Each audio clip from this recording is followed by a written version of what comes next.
You're listening to the Lost Geographer podcast, and this is episode 29 on the Netherlands. In our modern globalized society, understanding geography and culture is crucial if you want to succeed in life.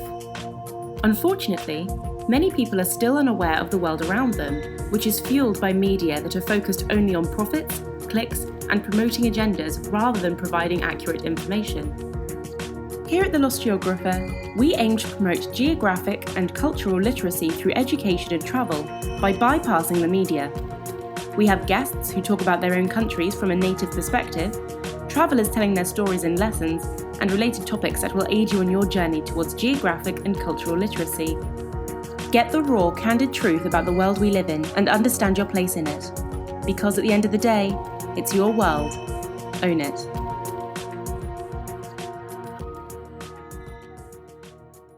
Hey everybody, so before we start this episode, I want to ask you all, do you want the most out of your next vacation? I guess the better question would be, why wouldn't you? I mean, you've spent so much money already, and you really don't want to come home empty-handed and miss out on things that could have really made your vacation more fulfilling, personal, and memorable. Unfortunately, too many people make the mistake of using one-size-fits-all travel guides and take their advice that doesn't necessarily fit them as a person or their interests. As a result, they come back not having experienced everything that could have made their vacation much more personal, fulfilling, and memorable. So here at the Lost Geographer, we have a personalized vacation guide service where we make it all about you. We tailor to your interests, your passions, and your hobbies so that you get the absolute most out of your next vacation. To learn more, visit www.thelostgeographer.net/personalized-vacation-guides.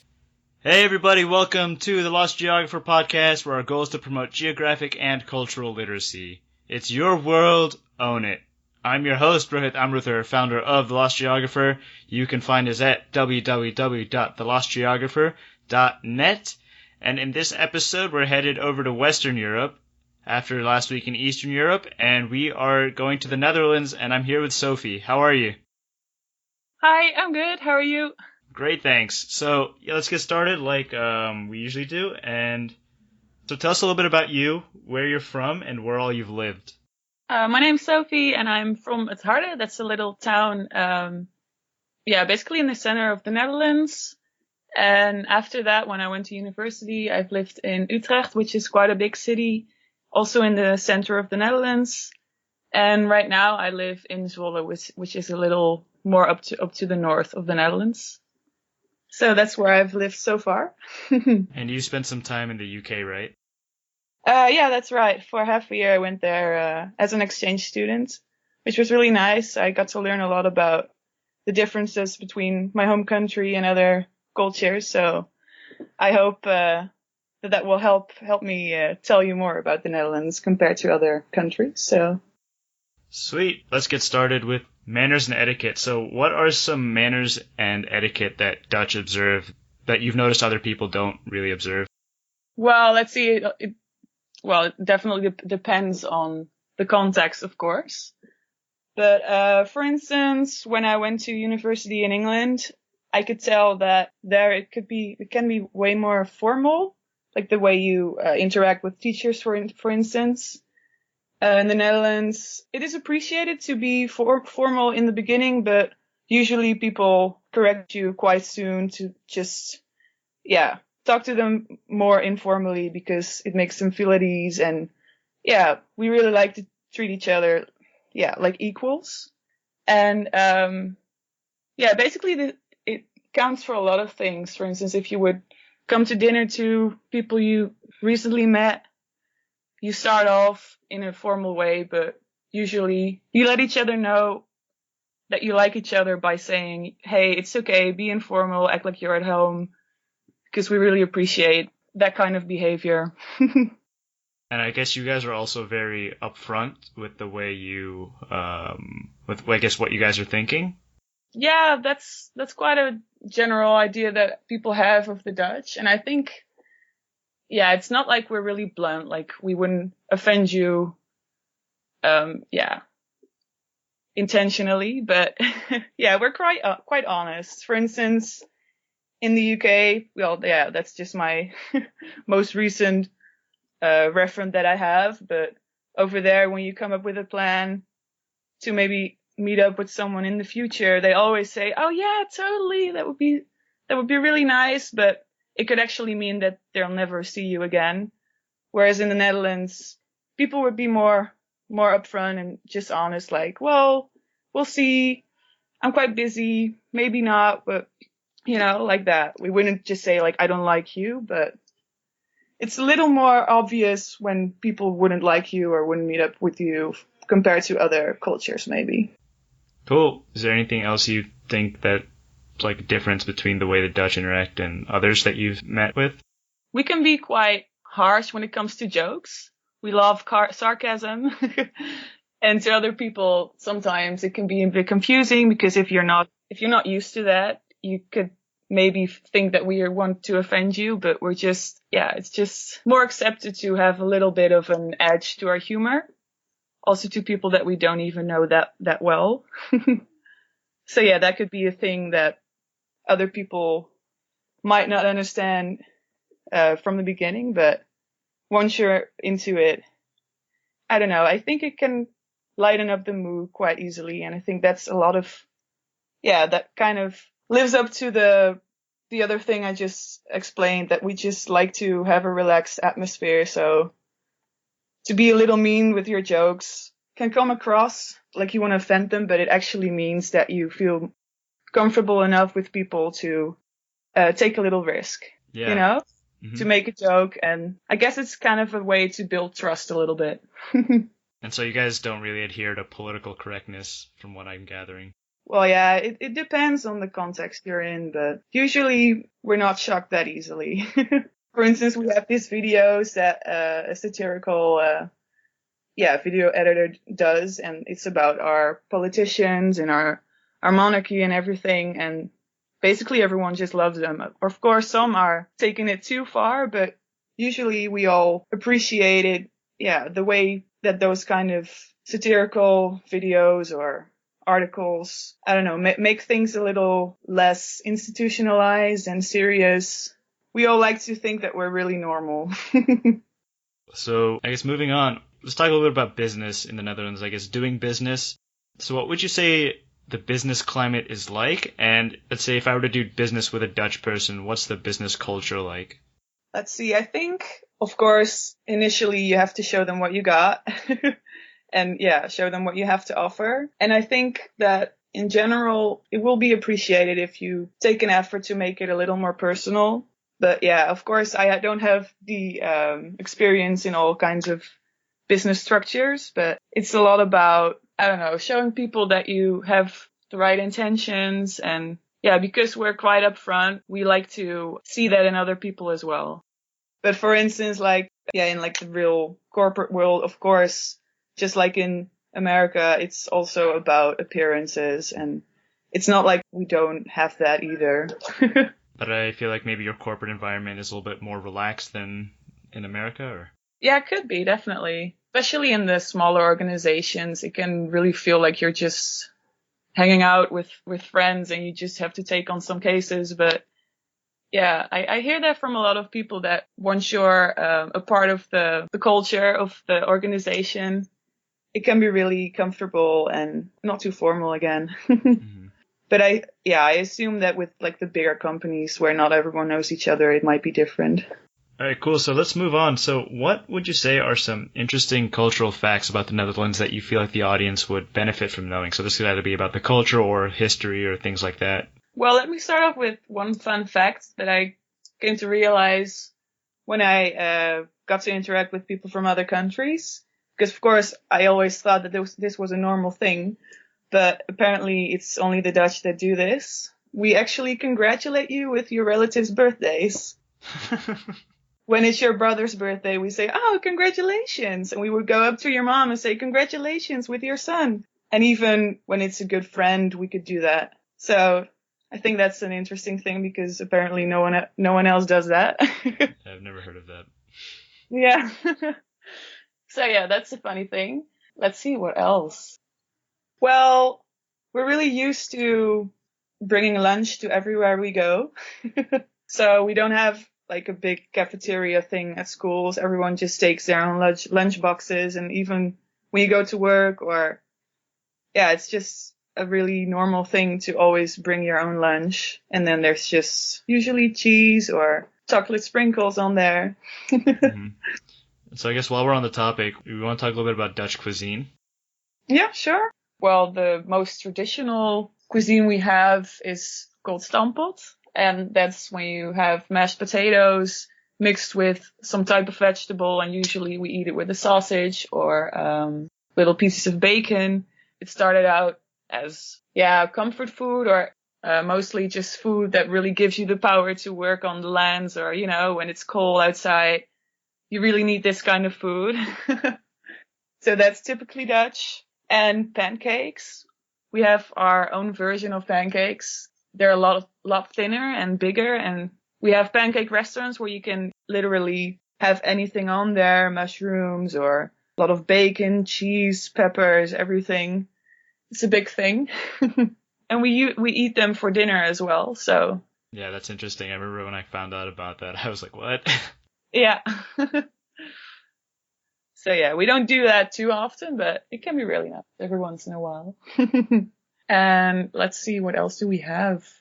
Well, in December, when it's the time for Sinterklaas, it kind of sounds like Santa Claus, but it's a separate thing. And we have a lot of thematized food for that as well.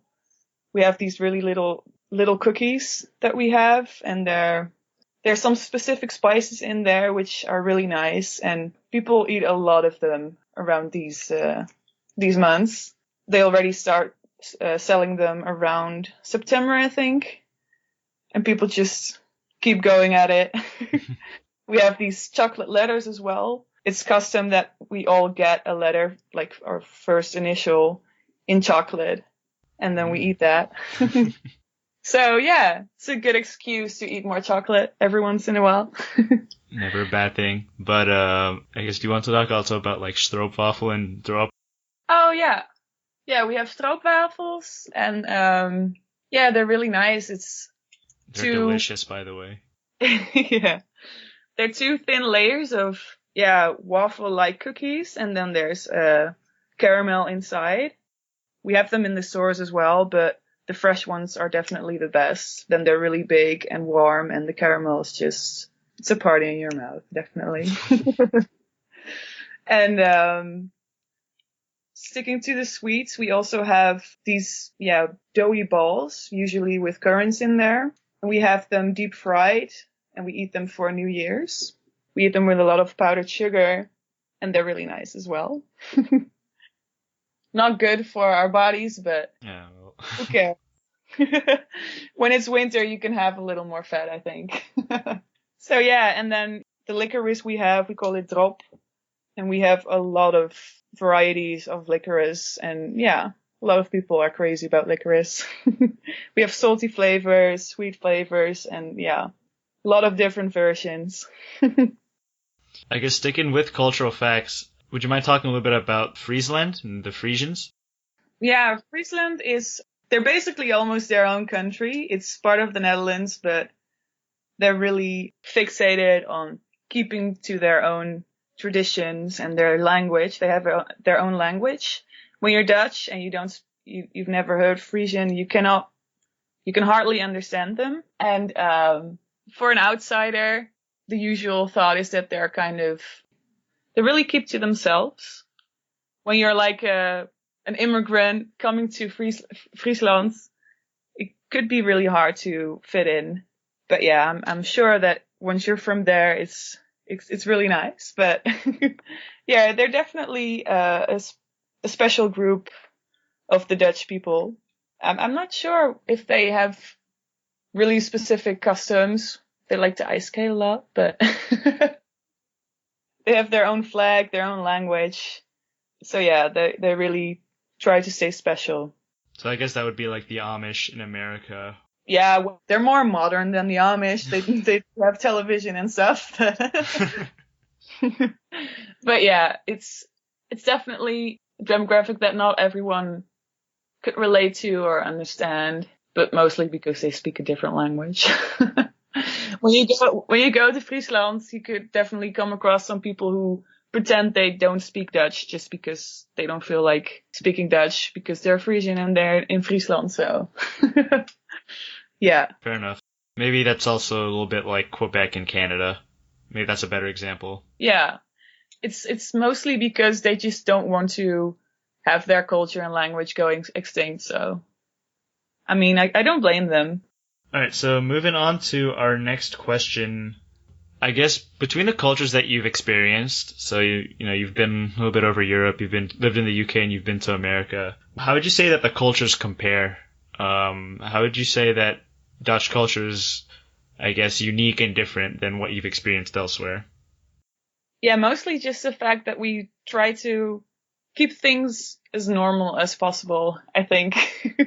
For instance, compared to America and even England, we don't have as many really strong subcultures and stuff like that because in the end, we're all just people, you know. Of course, there are groups and people who get excluded, but I feel like, for instance, if you would compare a Dutch high school compared to an American high school, I feel like the American high schools have like way more.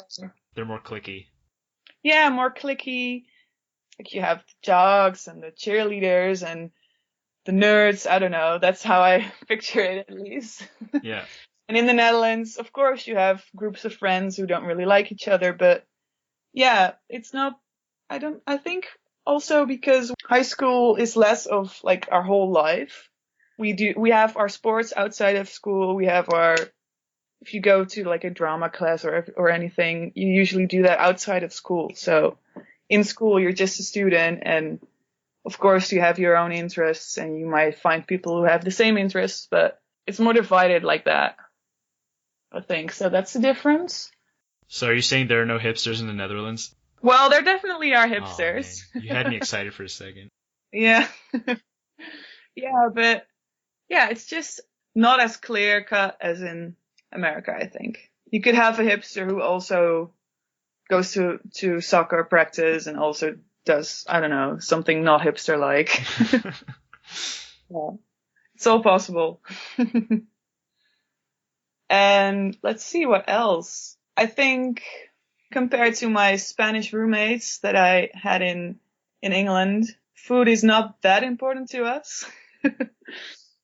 It is important to us, but compared to the Spanish cultures or other Mediterranean cultures, yeah, we don't make that big of a thing of food. I mean, it's an important part of the day, but for instance, in other countries, like my French friend said that if you would see someone walking in the streets eating on the go, people would stare at you and judge you, but in the Netherlands, that's totally fine. You can eat anywhere. It's usually accepted that you just eat whenever it fits your schedule. Whereas, I do have to say, like the older generations, they're really strict with when they eat and what they eat. A lot of older people like to have their warm dinner food in the afternoon for lunch. And then they actually just have the sandwich, which younger people would have for lunch. They would have that at 5 o'clock for their, for dinner. But yeah, that's just the older generations. So yeah, that's food. I'm trying to think what else we have compared to other countries. Would you guys say are you guys like a hardworking group, or like are you more like the Spanish who like takes a siesta and everything? Or? Yeah, no, we don't do that. In the Netherlands, yeah, it's definitely appreciated if you show hard work. And yeah, you don't get to complain a lot about not having work or something like that. You just have to find something. It's definitely appreciated to work hard. And yeah, I think unfortunately a lot of people accept working too hard, then getting problems with that. I'm sure it happens in America too, but maybe not in Spain. Maybe it wouldn't happen that fast, that easily. Yeah, so hard work is definitely something that people appreciate. You really have to show people that you don't take your chances and sources for granted, because otherwise you're just abusing the system, basically.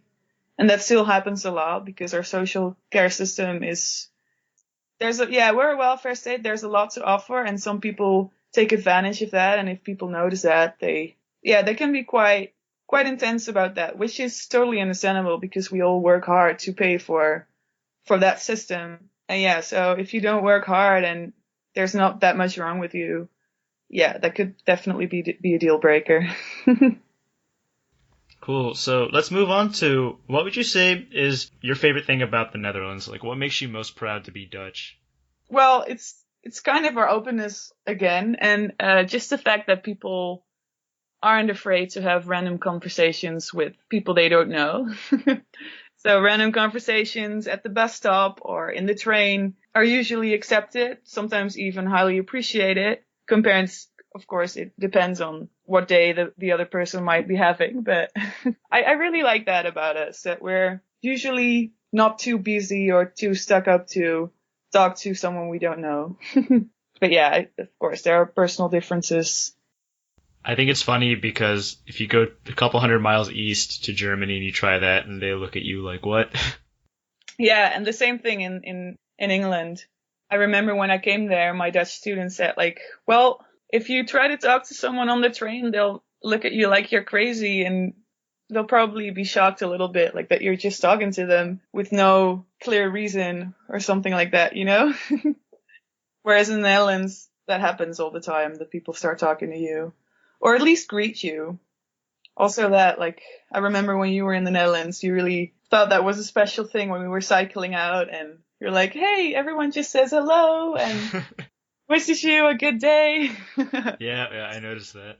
And of course, I mean, I'm from a small town, so maybe there it's a bigger thing than in the bigger cities, but even in Utrecht, people are really social in general, I think. If you feel like it, lay it all on the table and people will probably still be nice about it. Mm-hmm.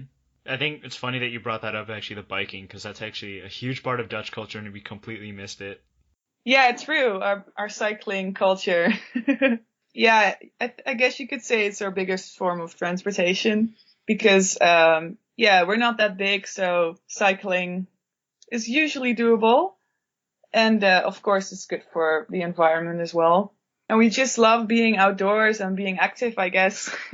In the Netherlands, if you go somewhere which is in a reasonable cycling distance, people would usually ask you why you wouldn't go by bike. If you go by car, they'd be like, why? Something wrong with your bike? So I think that's a good thing, definitely. If you guys want to see an interesting sight, just go to the Amsterdam Central train station and just look outside and you see rows of bikes. And it's something you'll never see anywhere else in the world. It could be a problem sometimes, though. Sometimes getting rid of your bike at a biking station can be, big drama because there are just too many.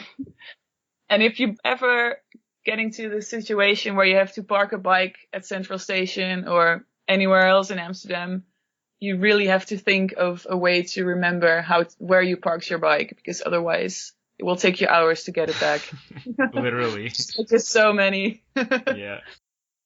And that's also a thing. If you find yourself walking around in one of the bigger cities in the Netherlands, you should always be extra cautious when crossing the streets, because there's bikes coming everywhere from any direction. You never know when you're actually on a special cycling road or not, and can be crazy sometimes. I say it's to my American friends, including me, who jaywalk all the time. That stuff doesn't fly over there because you will actually get hit by a bike. Yeah. Yep. Definitely. All right, cool. So it's cool that you talked about, I guess, how friendly and open the Dutch are and how that's your favorite thing about the Netherlands. What would you say is the most underrated aspect about the Netherlands? What do you feel like it doesn't get enough credit for? Yeah, we did talk about food already, but I think one of the underrated things that we have is our amount of deep fryable snacks we have. It's a big thing on birthday parties, and also when you go to a bar or for a beer or something, you can always order things like bitterballen, which are it's kind of like a creamy, meaty mixture inside, and then there's a coating of breadcrumbs, and it's deep fried and it's really good. Although be cautious because you can burn your tongue really easily. There's really a way of eating it. Be patient, because otherwise you'll regret it for days. That also sounds like it would burn your heart.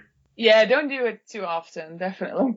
But yeah, they're really good. And every time when people come to the Netherlands and you let them taste those, they're like, oh, wish I could take some home with me. But yeah, there's a lot of varieties we have. When you go to a snack bar, you have a lot of those deep fryable snacks there, which you take with your fries. And yeah, it's a big thing. Also, when you go to a station, or there's always these walls we have where you can just take the snacks out when you put in some money. So it's like a machine. People just stock them with these snacks and you can just get them for €1 or €2. And yeah, then you just have a nice, warm and comforting snacks when you're waiting for the train, for example. Cool. So yeah, definitely. So it looks like food is maybe not as important as you said as like the Spanish, but definitely food is big there. Yeah, it's mostly snacks and stuff like that. Like, we don't have the Italian or Spanish. They have a really big food culture that's known around the world. I don't think there would be many Dutch restaurants for dinner like that. But yeah, we do have a lot of nice snacks. And I have to say, we're also really good with special sandwiches and stuff. Sometimes when I'm in another country and I'm looking for a nice place to have lunch, I can really miss the way that we do lunch in lunch places, because we really like our bread in the morning and for lunch. So yeah, we have so many different styles with a lot of food on there, and it's really nice. I think that's also a special thing for the Netherlands. Cool. So now our final question to wrap up this podcast: if you were to recommend a book to the audience, let's say they were interested in learning more about the Netherlands or Dutch culture, you recommend a fiction or nonfiction book that they could pick up and read? Well, I did hear of this one book, which is called The Dutch, I Presume. And its author is called Martijn de Rooij.